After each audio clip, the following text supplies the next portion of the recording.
regardez TV Rogers, Ottawa.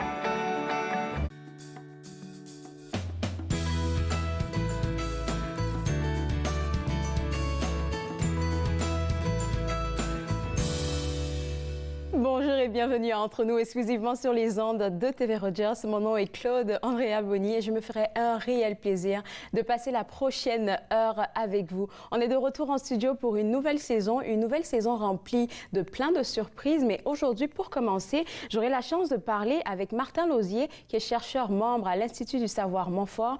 Aussi, je vais m'entretenir avec Mia Kelly, qui est une artiste que vous devez découvrir. Je vais aussi parler, entre autres, avec Stéphanie Davis, qui m'habille aujourd'hui. Et tout de suite, pour commencer, j'accueille François Thibault, qui, je peux le dire en même temps, François, qui devient mon nouveau collègue parce que tu lances une nouvelle émission sur les ondes de TV Rogers intitulée La bouffe sur la route. François, d'où vient ce concept, s'il te plaît?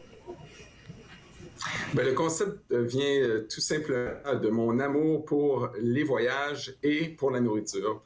Donc, depuis plusieurs années déjà, je parcours le monde. C'était dans le cadre de mes emplois précédents et dans le cadre de mon emploi actuel également. Et j'adore cuisiner. C'est quelque chose que j'aime faire pour mes amis, pour mes collègues. Donc, j'ai combiné les deux passions dans un seul et même projet. Et puis, il faudrait dire aux gens qui nous regardent que quand tu parles de combiner les deux passions, c'est pas juste que tu as combiné juste ton amour du voyage et tout. C'est vraiment dans un espace assez précis que tu as voulu faire cette émission-là. Explique-nous ça. Oui, donc, comment l'émission est organisée, c'est que à Wesley Clover Park, qui nous a accueillis pour le tournage des émissions, nous avons un espace où on rencontre les invités, donc ils nous partagent leurs souvenirs de voyage. Et de l'autre côté, tout de suite ensemble, on va faire aussi de la cuisine.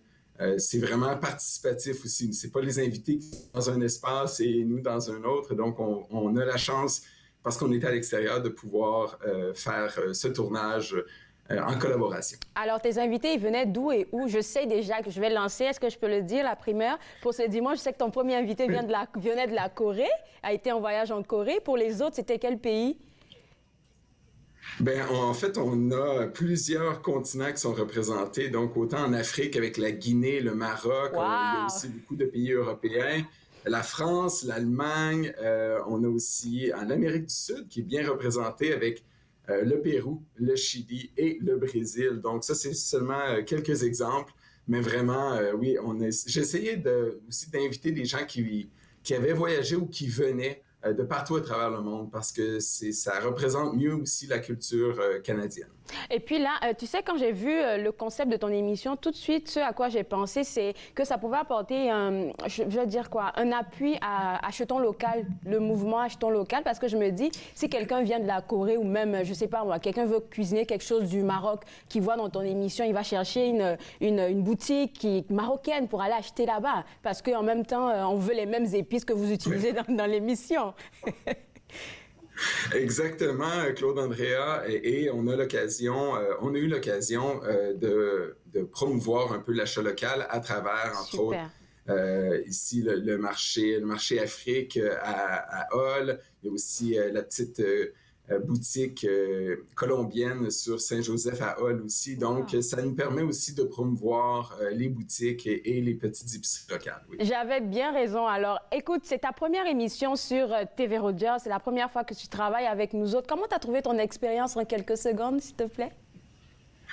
C'est une équipe formidable, vraiment. L'expérience de la télé de façon répétée, c'était la première fois. Et l'équipe m'a mis vraiment très à l'aise. Donc, Charles, mon réalisateur, qui vraiment m'a permis de bien m'épanouir devant la caméra, puis aussi les collègues caméramans. Donc, ça a été vraiment magnifique. Et puis, en toi et moi, François, quand tu aimes qu'est-ce que tu fais là, ben finalement, tu te faufiles en fait dans tout l'environnement dans lequel tu es là. Ça passe vite. Exactement. Oui, c'est un projet déjà qui est terminé. Puis là, vous allez voir le résultat au cours des prochaines semaines. Mais pour moi, là, en l'espace de quelques semaines, tout était tourné, tout ça. Vraiment, j'ai hâte pour voir. J'espère que les gens vont apprécier l'émission et j'ai hâte d'avoir vos commentaires. Alors, il nous reste juste quelques secondes, 45 secondes si je ne me trompe pas. La première émission, c'est ce dimanche à quelle heure? C'est une bonne question. J'ai pas le détail. Je sais que c'est en Moi, soirée. je vais te donner la primeur parce que moi, je viens de l'entendre ici à l'oreillette, c'est à 20h. Tu l'avais pas, moi, je te la donne, là, c'est à 20h. Et les rediffusions, je pense, se feront bien plus tard. Les informations vont passer sur le site web de TV Rogers. Merci beaucoup, François, et on espère te revoir pour une deuxième saison. Merci beaucoup, Claude-Andrea. À bientôt. À bientôt, bye-bye. Alors, pour vous autres à la maison, comme mentionné, la première émission de Bouffe sur la route avec François Thibault sera présentée ce dimanche à partir de 20h et les recettes de toutes les émissions seront disponibles sur le www.tvrogers.com. On va prendre une petite pause et juste après la pause, on va parler avec Stéphanie Davis, une styliste du coin qui m'habille aujourd'hui. Vous allez en apprendre plus sur sa nouvelle collection. À tout à l'heure.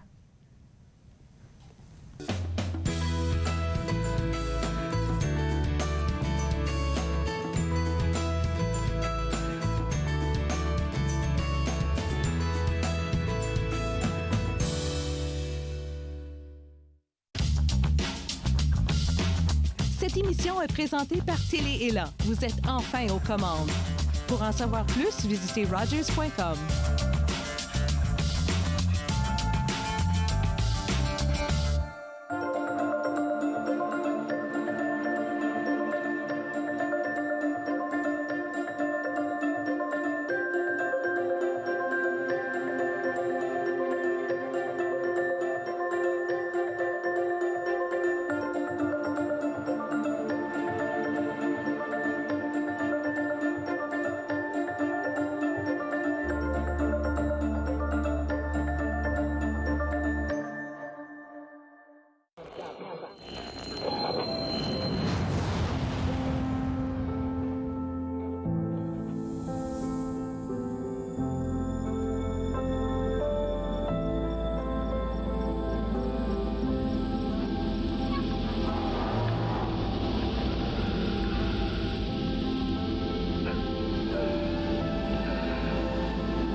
De retour entre nous exclusivement sur les ondes de TV Rogers, j'ai avec moi en ce moment Stéphanie Davis, propriétaire et styliste de Stéphanie Davis Design. Et Stéphanie, c'est toi qui m'habille aujourd'hui. J'ai pas arrêté de le mentionner depuis le début de l'émission. Merci beaucoup d'avoir accepté de travailler avec nous. Et tout de suite en partant, la première question que j'ai envie de te poser, c'est de nous parler un peu de comment la période qu'on a vécue dernièrement avec la COVID-19 a impacté ton art. Bon, je dirais que j'ai changé un petit peu les styles des items dans ma collection.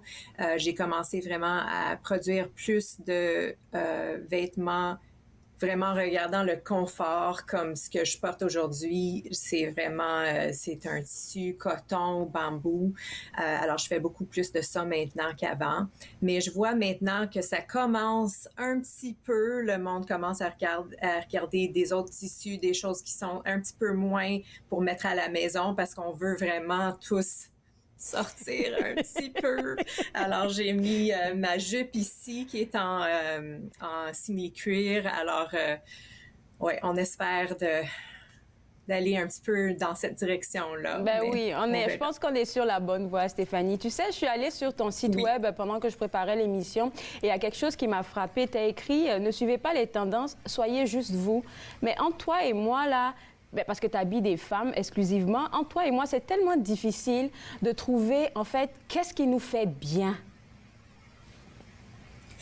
Oui, je dirais que c'est sûr que les vêtements que je crée, c'est la plupart de mes clientes commencent maintenant, je pense, à se comprendre et savoir un petit peu qu'est-ce qui leur fait bien. Et puis, c'est vraiment une femme qui a déjà de la confiance en elle, mais je dirais que c'est le fun vraiment de travailler avec les femmes localement, comme les femmes ici à Ottawa et à Gatineau, comme assez proches d'ici, parce que on peut des fois, là maintenant, se rencontrer, faire des essayages, faire des changements aux vêtements. Mais même avec les mesures pour les commandes en ligne, je suis capable aussi de faire des ajustements comme ça. Et souvent, je fais des personnalisations comme ça, d'avoir, par exemple, si votre poitrine est plus petite et vos hanches sont plus grosses, je peux faire un small et puis un medium en bas, par exemple. Et puis, comme ça, il y a des personnalisations comme ça que je peux faire assez facilement, même sans voir la cliente en vraie vie. Wow, c'est incroyable qu'est-ce que tu es en train de dire. Réponds à la question. Oui, tu réponds parfaitement à la question parce que ça me rejoint, ça rejoint en fait ce que je voulais discuter maintenant. Tu mentionnes aussi aux femmes d'apprendre à être elles-mêmes. Et là, tu viens de dire, là, tu offres la possibilité aux femmes parce qu'on voit des croquis en ce moment-là, qui vont aller choisir dans ta nouvelle collection qui est intitulée Signature. Et puis, tu leur permets de faire des modifications. Et ça, tu leur permets ça de le faire gratuitement. Ça, c'est quelque chose que j'aimerais qu'on mentionne. Maintenant, tu demandes à ce qu'on soit nous, Stéphanie. Est-ce qu'une cliente comme moi, on peut le voir, là, j'ai une forte poitrine, j'ai souvent, en tout cas dépendamment, là, je pense que j'ai un peu grossi en ce moment, fait que j'ai une grosse hanche. Mais, par exemple, j'aime bien des habits qui ne sont pas amples. Et dans certaines cultures, on se dit, il faut couvrir, comme quand tu as des rondeurs, il faut les couvrir. Donc, c'est difficile d'être nous-mêmes dans les tenues.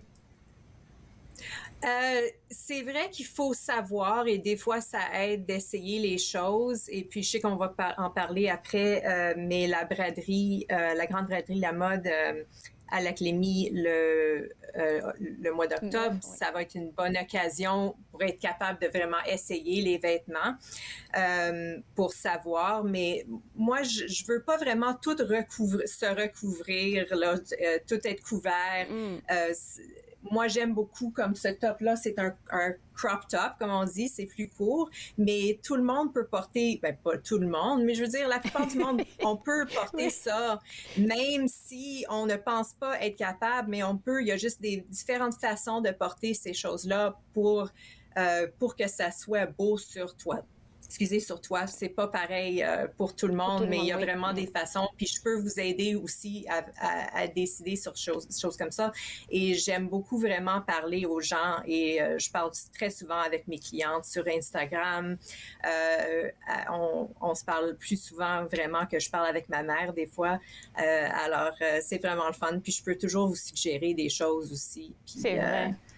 Et puis on va y arriver. En parlant de suggestions, là aussi, il y a le fait aussi de pouvoir oser les couleurs. Il y en a qui n'arrivent pas. Regardez, j'ai du beau rose qui vient de chez Stéphanie. Là, c'est tellement beau. Et puis, quand tu parlais du crop top que tu as montré tantôt, je pense que j'en ai piqué un chez toi parce que j'aime beaucoup comment c'est fait. Et là, tu l'as mentionné un tout petit peu tantôt. On va parler de cette grande braderie là qui arrive le 9 octobre, si je ne me trompe pas. Et ça sera du 7 au 9. Du 7 au 9 au lac Lémy. Comment ça va se passer? Puis, qu'est-ce qu'on va y voir là-bas? Alors, le jeudi soir, je ne me rappelle plus l'heure que ça commence, à 5 heures, je crois, le soir. C'est VIP, c'est la soirée VIP. Et puis, il faudrait avoir une invitation pour ça. Alors, si tu veux vraiment voir la grosse collection de tous les designers qui vont, tout ce qui est disponible, le jeudi soir, c'est le fun. Alors, vous pouvez toujours me contacter pour une invitation sur mon site web. Juste tout à fait en bas, je pense qu'il y a une place pour mettre votre adresse email. Parfait. Et puis, tout le long de la fin de semaine, mais je veux dire, c'est le jeudi au samedi. Vous êtes capable de voir plein de designers, la plupart des designers québécoises, mais il y en a aussi d'Ottawa comme moi. Et puis, c'est vraiment le fun. Il y a beaucoup de vêtements là, tout en rabais. Alors, les choses que moi j'ai sont tous en rabais et j'ai du stock aussi nouveau qui va même être un petit peu en rabais aussi. même la nouvelle collection. OK, mesdames, préparez vos sacoches là parce que il va falloir faire des courses. Et puis moi, je trouve que c'est une bonne occasion parce que tu ne seras pas seule. Tu seras avec d'autres stylistes qui seront là dans le coin. Donc, c'est un bon moyen d'aller se renseigner si on n'a pas de style, d'aller chercher l'information chez les experts en tout cas. Moi, je pense que c'est une bonne invitation pour vous prendre des inscriptions. Si, comme tu viens de le mentionner, je pense que le site web va apparaître à l'écran, sdavisdesign.ca pour pouvoir prendre votre réservation pour cet événement-là qui s'en vient du 7 au 9 octobre. On va terminer avec la grosse nouvelle. Moi, je ne savais pas que tu t'en allais vers là. Parlons, toi et moi, là, de ta collection Mix and Match. Tu te lances carrément dans les robes de mariée, c'est nouveau. Je ne savais pas. Alors, j'en ai déjà fait des robes de mariage vraiment sur mesure avant, et puis j'en fais un petit peu encore, mais ce que moi, j'essaie de faire maintenant, c'est de prendre les styles que j'ai dans ma collection, en rajouter un petit peu, mais ça va être plutôt les styles pour porter pour un mariage plus, comment dire, les types de mariage qu'on voit beaucoup maintenant depuis le début de la pandémie. Comme moins gros, ça peut être dans la nature. Dans la nature, tout ça. Alors, par exemple, cette jupe-là, c'est une jupe que je vais faire en blanc. Ça pourrait être en satin. Tous ces morceaux comme ça va être aussi dans les tissus plutôt mariage. Okay. Et puis, ça va être la même chose que ce que je fais dans ma collection signature, mais plutôt les tissus et les tissus et les couleurs plutôt pour mariage. Et puis, je vais avoir d'autres choses aussi que d'habitude, je fais pas, comme par exemple un crinoline en dessous de la jupe, par exemple, pour faire un petit peu plus spécial pour la grosse journée. Et puis, des autres accessoires pour aller avec aussi. C'est intéressant ça. OK, bon, avis à celles qui se marient bientôt là. Est-ce que on peut se préparer, à quelle date on se prépare à avoir cette collection-là? Ou bien tout de suite, on peut aller te contacter pour commencer à travailler là-dessus? Oh, vous pouvez toujours me contacter. Okay. J'encourage tout le monde toujours me contacter si vous voulez savoir de plus. Mais sinon, d'ici 2022, je dirais que ça devrait être... 2022, c'est vraiment pas loin. En tout cas, merci beaucoup, Stéphanie. Bonne chance, écoute, pour la grande braderie qui s'en vient là, en octobre. Là, et puis, je pense que je vais faire un tour là-bas. Parfait. OK, bonne journée. Merci. Alors, pour vous autres à la maison, pour avoir plus d'informations sur qu'est-ce que la styliste Stéphanie Davis,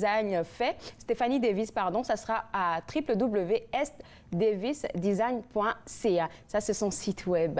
Là, maintenant, je pense que je vais pas prendre de pause parce que tout de suite, là, j'ai envie de vous présenter l'une des artistes, en fait, qui a été nommée les artistes sur le top 20, en fait, à surveiller. Je vous parle de Mia Kelly qui fait son entrée dans le studio virtuel. Mia, écoute, tu sais ce que j'ai envie de faire, là? J'ai envie de faire ça. Bravo, bravo. Je te connaissais pas très sincèrement. Je suis allée regarder ton parcours. Je me suis dit, à ton jeune âge, là, tu en as fait beaucoup de choses. Ça fait quand même longtemps que je fais ça, malgré le fait que j'ai 18 ans. Là, donc, j'en ai quand même beaucoup... beaucoup de tête quand même, merci. Est-ce qu'on pourrait parler, toi et moi, de tes premiers pas dans la musique? Est-ce que tu te souviens le premier instrument de musique que tu as touché? Qu'est-ce que tu as ressenti? Ouais, donc en fait, j'ai commencé à faire de la musique dans le cadre du théâtre musical. Donc je pense, j'avais 7 ou 8 ans. Puis j'ai vraiment tombé en amour avec la scène, j'ai tombé en amour avec la performance. Puis un peu plus tard, j'avais, je pense, 11 ans. Puis ma mère, elle a suggéré, tu devrais peut-être commencer à prendre des cours de piano. Donc j'ai pris des cours de piano, puis depuis, c'était l'amour. Là, donc j'ai continué de là. Mais je sais qu'en ce moment-là, tu étais en cours. Peut-être qu'en ce moment-là, tu continues les cours. Je sais qu'on va parler de ça un peu plus tard, mais je me dis à 12 ans, 13 ans, si je me trompe pas, tu faisais ton premier spectacle. C'est quoi que tu as ressenti? Oui. En fait, bon, 12 ans, 13 ans, j'imagine mal un adolescent devant un grand public comme ça en train de montrer sa création. C'est quelque chose, hein? à 12 ans, à 13 ans, j'avais les spectacles, ça me faisait peur. Ben, en fait, non. J'étais nerveuse. Ça me faisait pas peur, mais j'étais nerveuse. Puis, mais j'étais tellement encouragée puis bien entourée par ma famille, mes amis, que finalement, avec les années puis l'habitude, ça devient, c'est toujours tellement un énorme plaisir d'aller sur scène. Et puis depuis lors, il y a tellement de choses se sont passées. Si je ne me trompe pas, même en début de ce mois-là, tu étais au Festival des Montgolfières, hein, où est-ce que tu étais en spectacle? Oui, effectivement, je pense que c'était mon plus gros spectacle à vie. Puis c'était un petit peu intimidant, pour vrai, parce que ils m'ont placé entre Martin Deschamps, qui est un rockstar québécois. Allô, Gatineau! Puis aussi, après moi, il y avait comme 6 des pop stars du Québec. Puis après, entre ces deux spectacles-là, c'était moi avec ma guitare sur une énorme salle sur une énorme scène devant 5000 personnes. Donc c'était un petit peu intimidant, mais ça s'est tellement bien passé. Puis je suis vraiment très heureuse. Tu sais, là, ce que tu es en train de me dire, là, ça me fait rire parce que je me dis, si tu t'es retrouvée là, parmi ces rockstars, comme tu le dis, là, c'est que tu avais ta place devant 5000 personnes et c'est clair que les gens ont adoré ta musique parce que ta musique à toi, Mia, je peux te le dire, là, elle est particulière. Moi, je suis fan de musique, là, puis je connecte facilement avec la musique. Quand je t'ai écoutée, j'entends en même temps de la fragilité, mais beaucoup de force qui vient en arrière. Je ne sais pas comment tu arrives à allier tes deux personnalités, là, et puis à les déposer dans une chanson. Comment on fait ça? Mais ça vient très naturellement, comme j'essaie de rien forcer. Donc, ça vient, je pense, de l'honnêteté dans ma performance, puis dans mes paroles. Puis, j'essaie toujours d'être authentique, d'être honnête dans ce que je livre. Ouais. Mais tu penses que c'est pas un exercice en plus d'être authentique et honnête en même temps parce que ça te demande beaucoup de travail. Il ne faudrait pas qu'on se mente. Ça te demande beaucoup de travail de faire sortir ça au-dedans de toi. Oui, ben je fais toujours la blague que ça sort de mon nombril, là, en quelque part.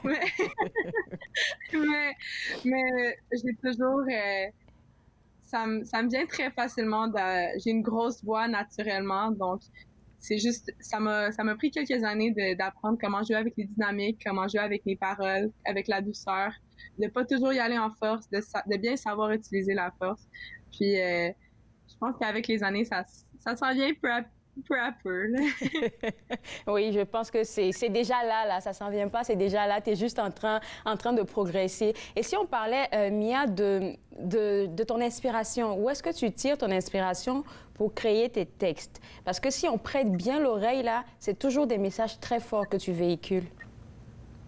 Oui, donc en fait, ça change de chanson en chanson. Ces temps-ci, quand j'écris beaucoup, c'est inspiré des histoires des personnes qui m'entourent. Donc, je suis allée en voyage cet été, puis j'ai rencontré des personnes qui avaient des histoires difficiles, des histoires incroyables. Puis ça c'est du matériel. Tu me nourris des chansons, là. C'est quand tu me racontes des histoires comme ça. Donc, j'essaie de vraiment raconter ma propre histoire puis celle des autres de la façon la plus honnête et la plus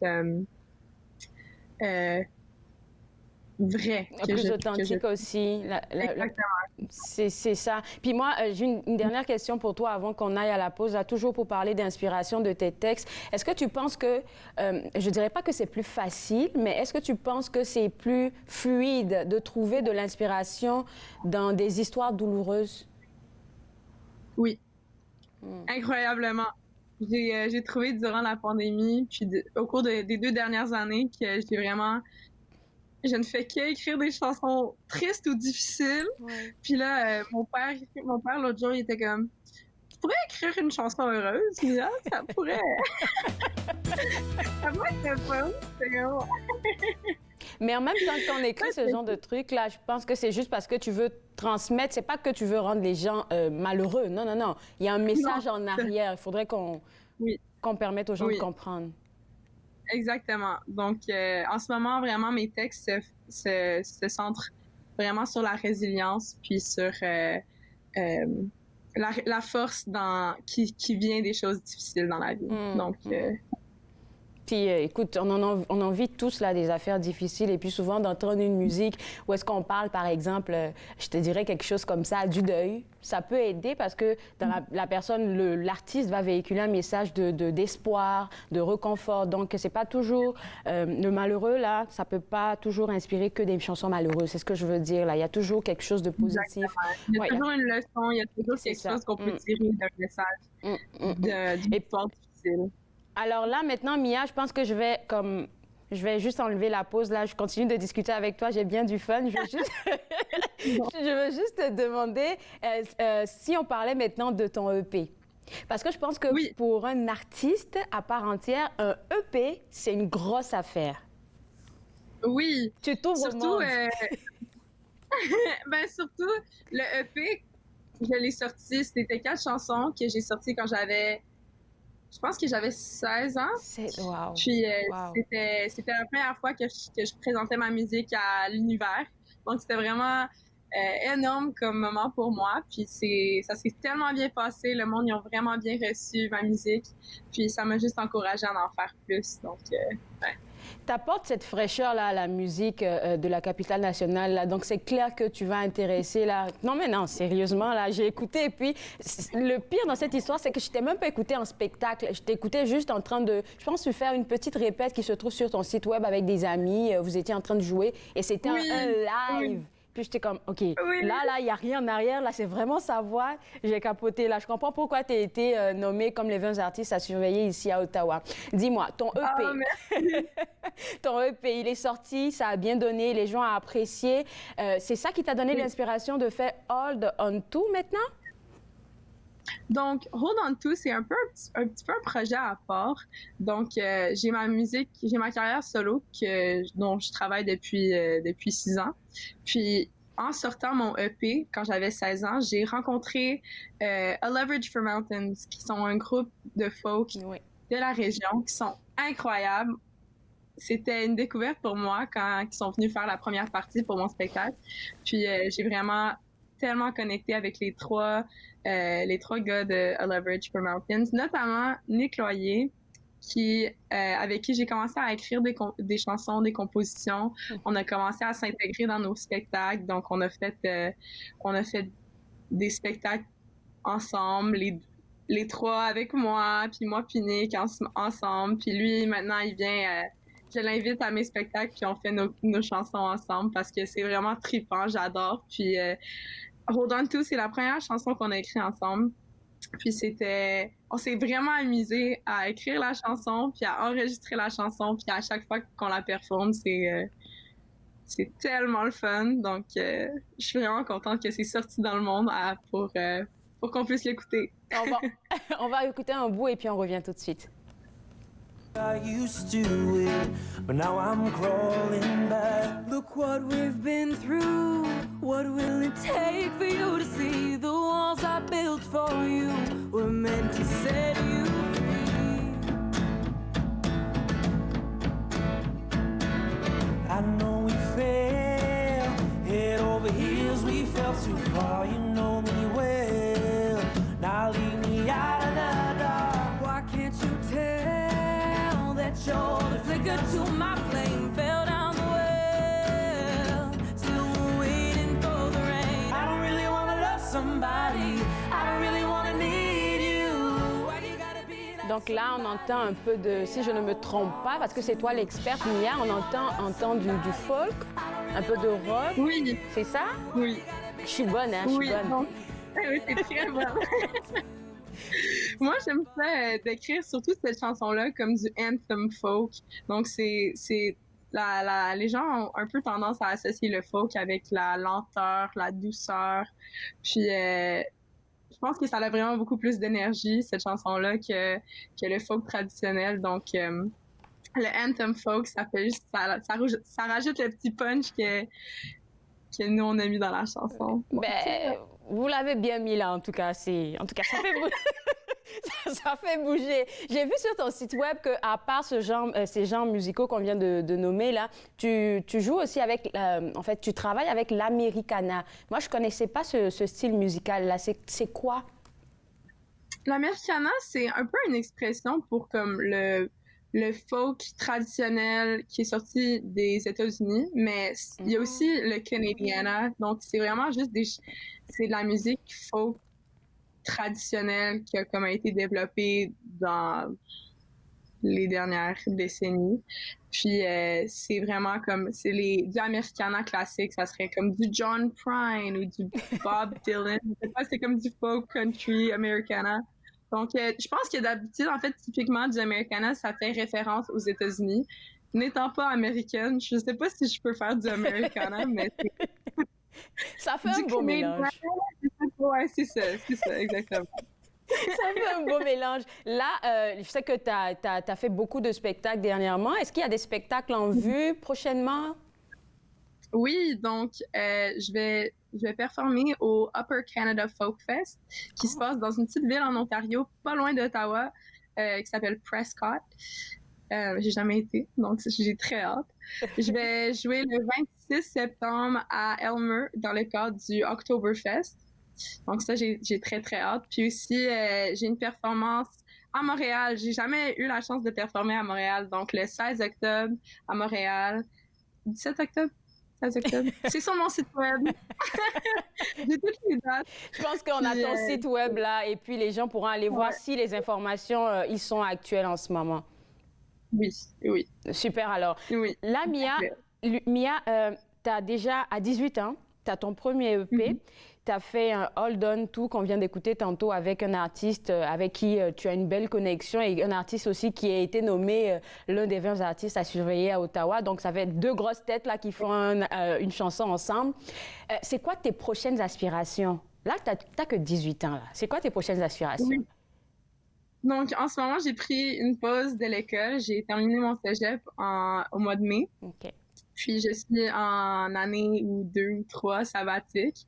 Donc, pour me concentrer sur la musique et les voyages. Donc, je planifie, et je vous le dis maintenant pour que vous puissiez me garder sur ma promesse, que je veux enregistrer.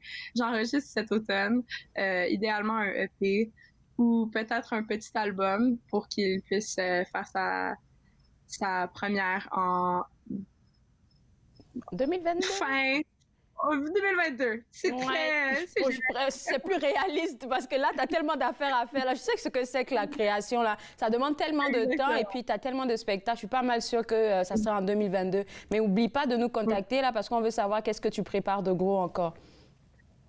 Promis. Alors, promis, je vous contacte. Avant de te laisser aller, Mia, j'aimerais jouer un peu à la curieuse. Là, tu viens de mentionner un peu que tu as mis en stand-by les études. C'est important parce que tu vas suivre ta passion, mais tu vas sûrement repartir aux études. Comment tes parents t'accompagnent dans tout ça? Mes parents sont incroyablement encourageants, puis ils me supportent vraiment à 100%. Puis le fait que je prends une année sabbatique, ils sont très contents pour moi, puis ils sont prêts à m'aider dans mes projets. Puis il n'y a pas vraiment de pression de on doit retourner à l'école l'année prochaine ou on doit vraiment. Moi, ce que je fais dans la vie, je go with the flow, comme on dit. Donc, on va voir ce que ça donne, mais je suis vraiment très choyée d'être dans un environnement qui m'encourage. Est-ce qu'il y a d'autres personnes dans ta famille qui font de la musique ou qui jouent d'un instrument de musique? Oh, OK. Wow, t'es choyée, toi. Ouais. Mes deux parents, ils travaillent dans le domaine des arts. Donc, on est tous des artistes dans la famille. Donc, c'est vraiment, ça s'encourage de tout bord, de tout côté. Là. Bien, sincèrement, là, merci pour pour ta générosité. J'ai eu une belle discussion avec toi. Je te souhaite bonne chance pour ton EP, parce que quand un EP il est sorti, ça n'arrête pas. On veut toujours encore plus d'écoute. Et puis, bonne chance pour Hold On To, que tu as fait sortir dernièrement le 6 août. Je pense que c'est disponible sur toutes les plateformes. Hein? On peut le télécharger. Toutes les plateformes. OK, oui. Merci beaucoup. Merci beaucoup à toi. Et puis, content. n'oublie pas, en 2022, on t'attend pour le nouveau projet. On veut en entendre parler. Je vous écris. OK, bye. Bye, bonne journée. Alors, pour vous autres à la maison, pour suivre l'actualité de cette artiste-là qui a été nommée l'une des 20 artistes à surveiller ici à Ottawa, www.miakellymusic.com, c'est son site web. Là, maintenant, vous savez qu'on est en septembre, c'est la rentrée un peu partout et plusieurs entreprises ont décidé de faire de la formation à à distance, ça peut être compliqué, ça peut ne pas l'être, pardon, mais Monsieur Martin Lauzier, chercheur membre à l'Institut du savoir Montfort, est avec nous pour nous en parler avec plus de détails. Je pense qu'on va prendre une petite pause avant que M. Lauzier arrive. Vous regardez Entre nous exclusivement sur les ondes de TV Rogers.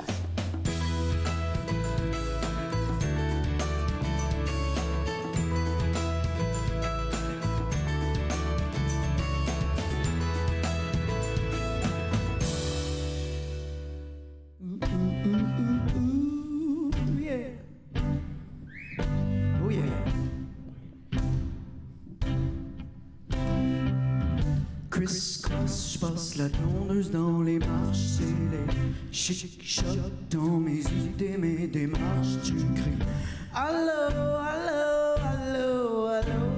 Le répondeur est long, je radote ta journée longe comme un tableau, tableau, tableau, tableau de pensées vagabond, un vrai mauvais brainstorm. Peut-être que j'attends juste le bon moment. J'ai passé mes neurones à la science pour la donne. Dans mon pays, j'ai la peau, tout le temps je l'ai. Oh yeah, si en enfer il fait chaud, moi je veux y aller. Y aller, y aller, y aller.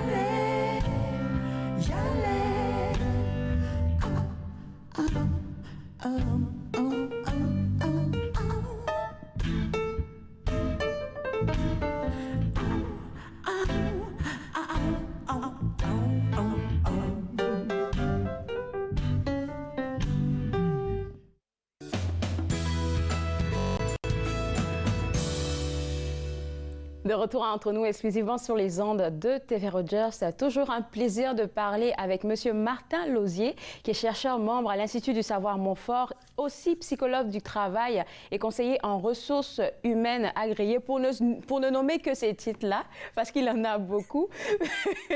Monsieur Lauzier, encore une fois, on va parler de la formation à distance parce que c'est un sujet qui est actuel, c'est la rentrée un peu partout.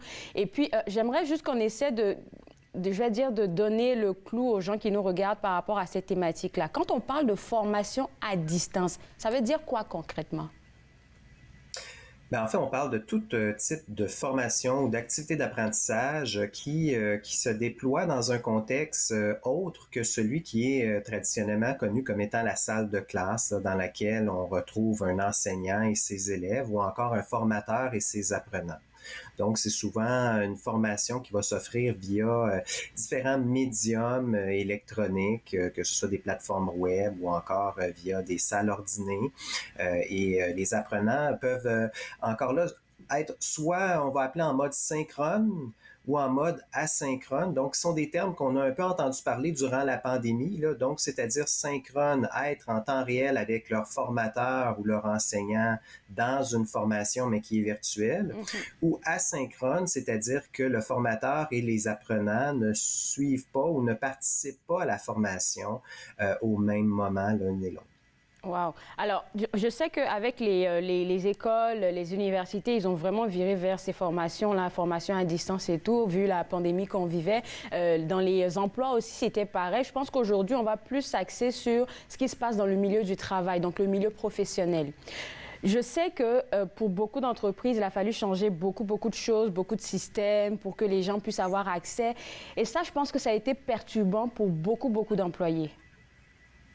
Oui. Puis si je me permets de faire un parallèle peut-être avec ce que vous mentionniez comme introduction, il faut comprendre que les universités sont en soi des organisations, puis qu'elles comptent aussi bon nombre d'employés, si vous me permettez l'expression. Et à ce titre, les professeurs, justement, durant la pandémie, ont eu à apprendre à la vitesse grand V, à maîtriser toutes sortes d'outils qui pouvaient leur permettre de bien offrir nécessairement les formations qu'ils offrent ou les cours plutôt qu'ils offrent sur l'année durant.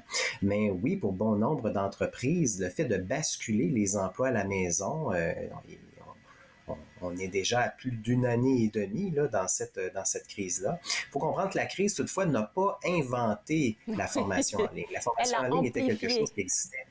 Voilà, donc la formation en ligne était quelque chose qui existait bien avant, naturellement, la pandémie, tout comme le télétravail d'ailleurs. Mais disons que l'arrivée de cette crise-là a fait en sorte vraiment d'accélérer de façon très importante, non seulement les développements dans ce domaine-là, mais aussi les avantages qu'on pourrait y voir, tout comme se rendre compte également peut-être des désavantages que peut comporter un certain type d'apprentissage, ce certain type d'apprentissage. Ce que j'aime beaucoup que vous ayez mentionné là, c'est l'accélération. Parce que je pense que les gens étaient vraiment pas préparés, ils sont tombés là-dedans et puis en même temps, il y a une accélération parce qu'il fallait servir la clientèle. Donc, il y a eu plein de défis. Et en ce moment-là, puisqu'on en parle aujourd'hui, c'est quoi les meilleurs conseils que vous pourriez donner peut-être à des organismes ou des entreprises là, qui veulent se lancer, continuer la formation à distance, mais apporter de nouveaux éléments?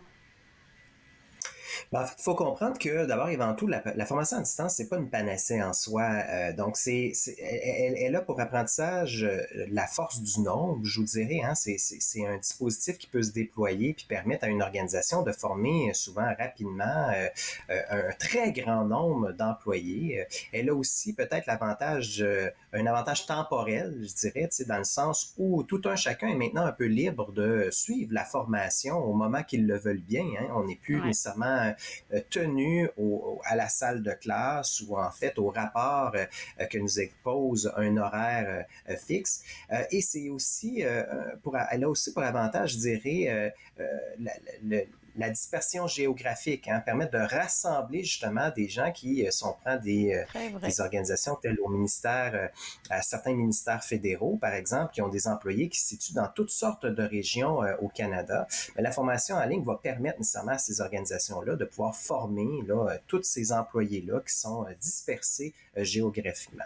Au même moment, par contre, au niveau des désavantages, il faut comprendre que c'est pas un type d'apprentissage qui malheureusement se prête à tout type de compétences ou besoins de formation confondus. Donc, par exemple, de former, supposons, des infirmières à savoir mieux gérer les conflits qui surviennent sur leur lieu de travail ou encore d'apprendre à des gestionnaires comment mobiliser leur équipe de travail. Ça peut être des compétences qui peuvent être plus difficiles vraiment à développer dans un cadre strictement virtuel, si vous le voulez. Et puis là, moi, ma question qui monte tout de suite, là, c'est le fait que vous ayez mentionné que la formation peut se prendre à n'importe quel moment. Comme par exemple, si moi, mon entreprise décide de faire une formation que je ne peux pas participer, elle sera sur le site web, je pourrais aller la voir après toute seule. Là, ça ne m'enlève rien de moins de l'autre équipe qui a suivi en temps réel. Mais est-ce qu'on ne va pas jouer aussi sur l'efficacité? Parce que puisqu'on a la latitude, nous, en tant qu'employés, de décider quand est-ce qu'on veut suivre la formation, est-ce que l'efficacité est parfaite là et à 100% à ce niveau-là? Et par ça, on entend l'efficacité de la formation, bien entendu. En fait, ce que les résultats nous donnent jusqu'à présent, hein, puis il n'y a pas énormément eu d'études qui se sont penchées à vraiment mesurer l'efficacité de ces dispositifs-là, c'est que lorsqu'on tient pour constante les méthodes d'apprentissage, c'est-à-dire lorsqu'il se passe essentiellement la même chose en salle de classe qui se passe dans une formation qui serait en ligne, les deux dispositifs vont donner des résultats qui sont relativement équivalents. Hein? C'est-à-dire que les gens vont apprendre pas mal essentiellement la même chose ou retenir la même chose qu'ils auraient appris, que ce soit dans un cadre ou dans un autre. Bien entendu, au niveau de la formation en ligne, toutefois, il ne faut jamais sous-estimer peut-être vous savez, tous les pépins techniques qui peuvent survenir, une connexion qui se fait pas bien, peut-être trop de gens qui sont connectés au même moment sur une même bande passante, ainsi de suite, une animation qui démarre pas comme qu'on le souhaitait. Et au même moment, il faut comprendre que aussi pour la formation en ligne, ça l'exige des apprenants déjà de maîtriser certaines bases, hein, vous savez, ne serait-ce que pour savoir se brancher correctement ou de bien suivre à l'intérieur de celle-ci. Donc, ce sont tous des facteurs qui pourraient, comme vous le disiez en introduction, influencer l'efficacité nécessairement de ces dispositifs-là, si pas bien considérés là, au départ, en effet.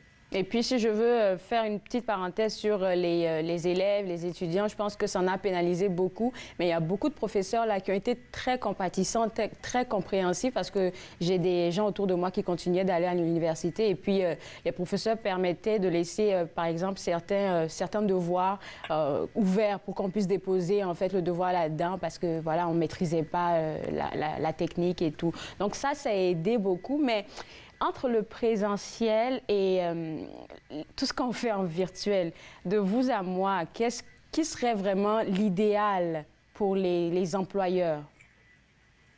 Ben, l'idéal, je dirais, le problème est dans la définition de ce qu'on donne présentement au virtuel. Vous savez que le virtuel, en ce moment, ça peut aller d'une simulation très, très, très fidèle sur plusieurs jours à un PowerPoint, tout simplement, à défaut d'avoir une meilleure expression, qui est déposé sur le web à quelque part et que les employés doivent lire. Là. Donc, c'est très, très, très large.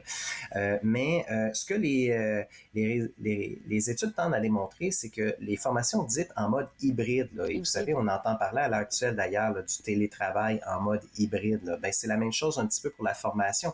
Alors, les formations qui s'offrent dans un tel cadre, avec certains modules qui se font en virtuel et certains modules qui se font en présentiel, sont généralement des formations qui donnent de meilleurs résultats. En effet. Donc, et pourquoi peut-être, si je m'étire là-dessus quelque peu, c'est parce que ces formations-là permettent d'aller chercher les avantages des deux modes nécessairement et vont privilégier parfois des exercices qui permettent des prises de décision, qui vont permettre une offre peut-être de rétroaction plus tangible aux apprenants qui participent à chacun des modules, vont permettre aux apprenants aussi de s'exercer de différentes façons à travers des exercices. Donc, tout ça sont reconnus pour être des pratiques qui, de façon générale, aussi vont maximiser les chances que les gens retiennent quelque chose de la formation à laquelle ils participent. Et pour les entreprises, leurs chances de transférer ce qu'ils ont appris, c'est-à-dire mettre en application ce qu'ils ont appris une fois qu'ils reviennent de formation. C'est très bon ce que vous êtes en train de dire là, parce que j'étais en train d'y penser. Là, il y a des entreprises qui permettent à leurs employés de choisir le format hybride. Combien de jours vous voulez venir sur place? Combien de jours vous voulez rester à la maison? J'ai ma sœur qui est en train de réfléchir là-dessus. Mais à ce moment-là, puisqu'ils vont ajouter de nouvelles fonctionnalités sur le système, vous me direz si je me trompe, là, je pense que ça serait important de former ces gens-là quand ils sont en hybride, c'est-à-dire sur place. Comme ça donne plus de compréhension que de le faire en formation en ligne. Oui, tout à fait. Au même moment, comme je vous le mentionnais, c'est que la formation en ligne va permettre souvent plus de flexibilité à l'organisation, du fait que la formation, souvent, une fois achetée ou une fois conçue, peut se déployer plus facilement.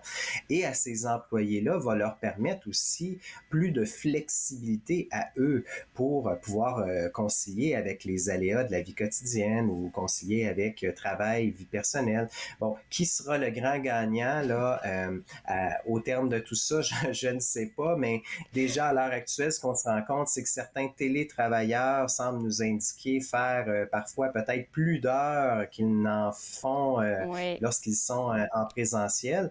J'ose croire que ça pourrait possiblement être la même chose, c'est-à-dire que des gens bien occupés vont peut-être reléguer le fait de suivre une formation au soir et aux fins de semaine, et nécessairement, ça sera à leur coût à eux, pas nécessairement à celui de l'employeur à ce moment-là. Monsieur Lausier, je vais vous garder avec moi. On va prendre une petite pause et juste après, on va continuer notre discussion sur cette thématique-là qui est assez intéressante, surtout pour cette rentrée. On se voit juste après la pause. Vous regardez Entre nous, exclusivement sur les ondes de TV Rogers.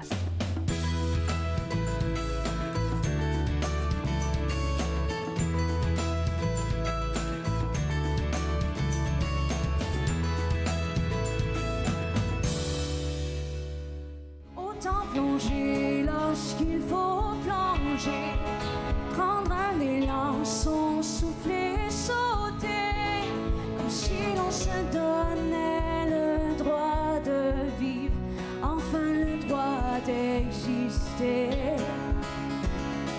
Et puis nager au fil du temps.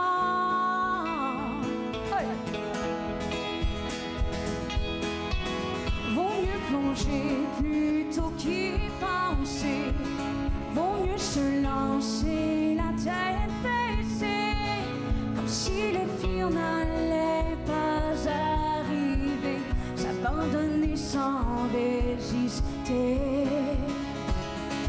Et puis nager au fil du temps, suivre le courant. Et puis flotter au gré du cœur, se laisser glisser. Comme si la vie savait, comme si pour savoir.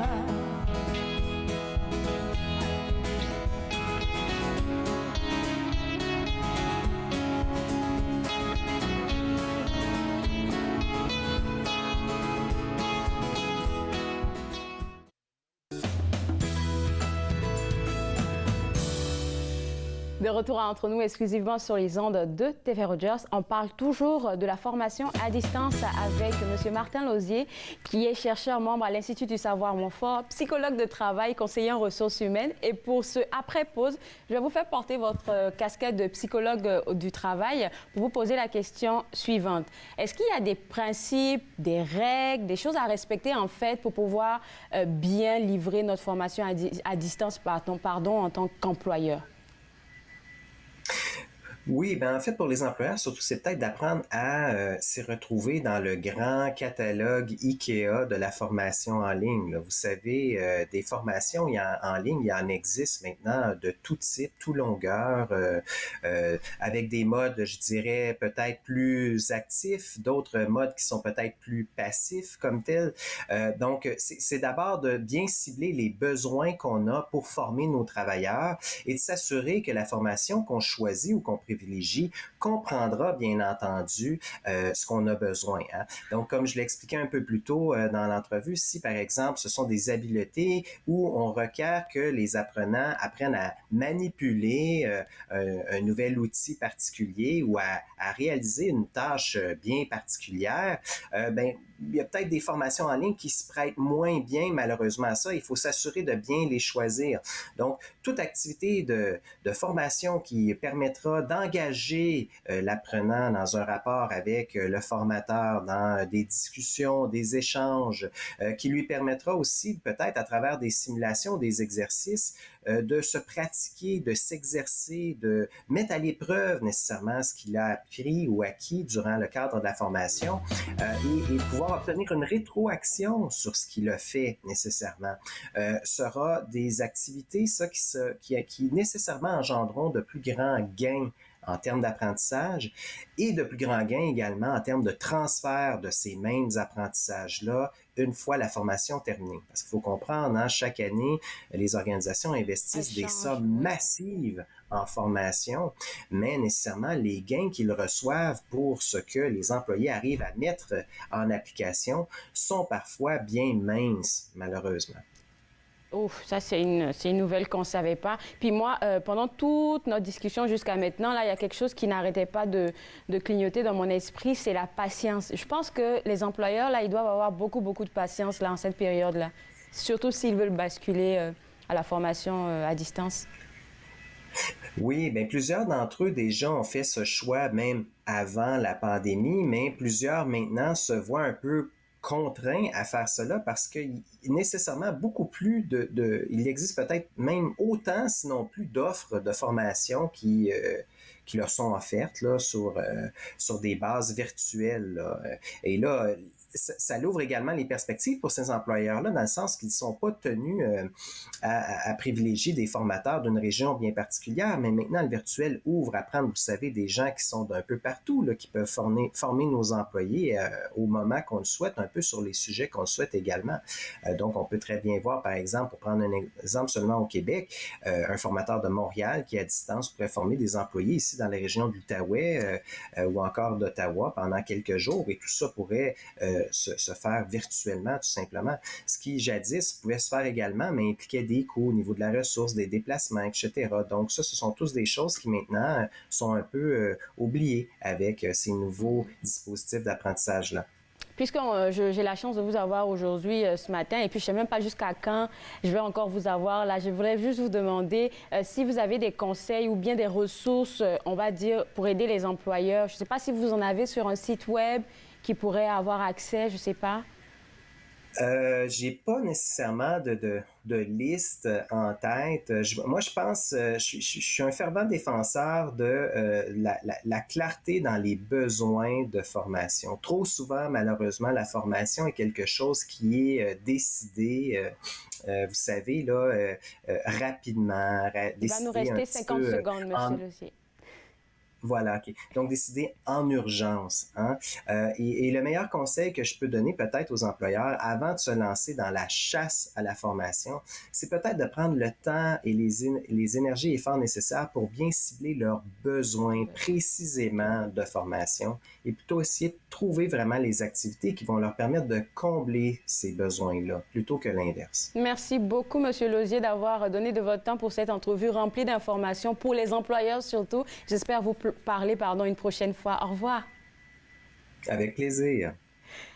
Alors, pour vous autres à la maison, www.savoirmontfort.ca, c'est le site web de l'Institut du Savoir Montfort. Si vous voulez, pourquoi pas entrer en contact avec Monsieur Lozier. On prend une petite pause et juste après, j'aurai plein d'informations à vous partager. Vous regardez Entre nous, exclusivement sur les ondes de TV Rogers.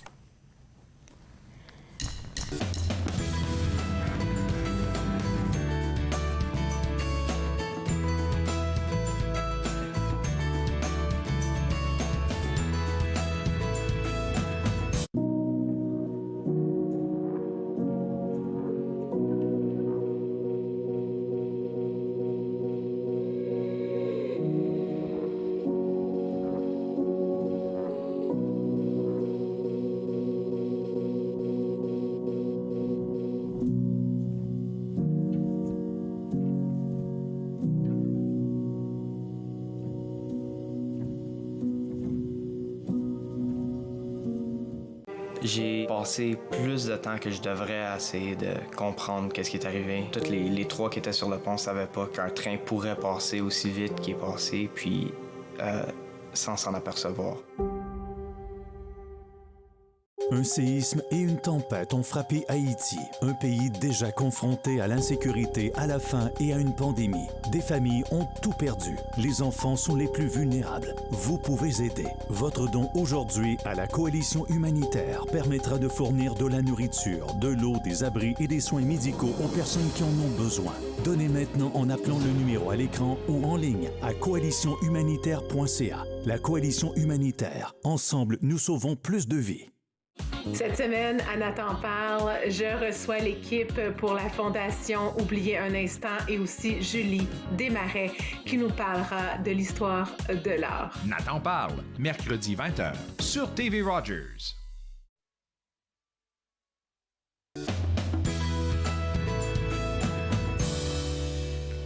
De retour entre nous exclusivement sur les ondes de TV Rogers. Pour terminer l'émission, j'ai deux informations vite fait à vous partager. C'est de vous rappeler qu'aujourd'hui, j'ai eu la chance de parler avec une des artistes qui est nommée dans le top 20 des artistes à surveiller ici à Ottawa, Mia Kelly, qui nous parlait de son nouveau single intitulé Hold On To. En fait, pour l'avoir, il faut juste aller à son site web www.miakellymusic.com. Juste aussi mentionner que je suis habillée ce matin par Stéphanie Design et que vous allez voir toutes les parties de ces collections sur moi durant toute la saison.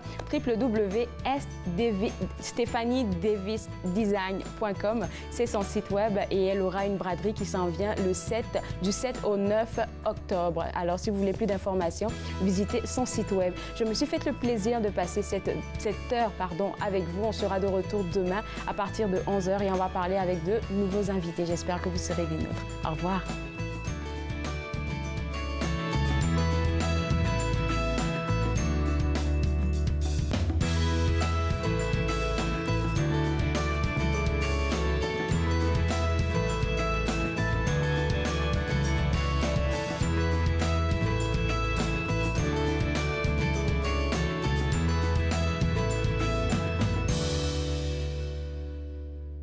Faites-nous part de vos commentaires en composant le 613-521-2323 par courriel sur Facebook et Twitter.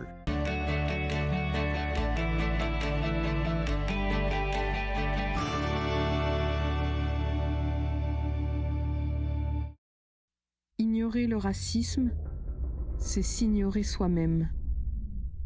En tant que Canadien, nous dénigrons toute forme de racisme.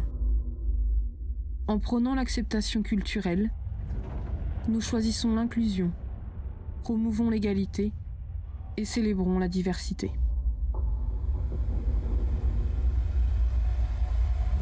Choisissons la santé, pas la haine.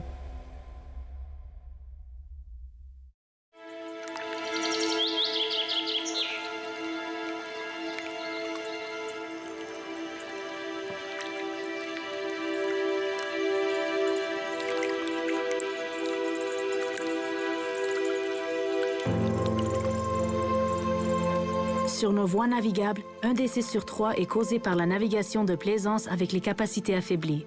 Ne naviguez jamais si vos capacités sont affaiblies.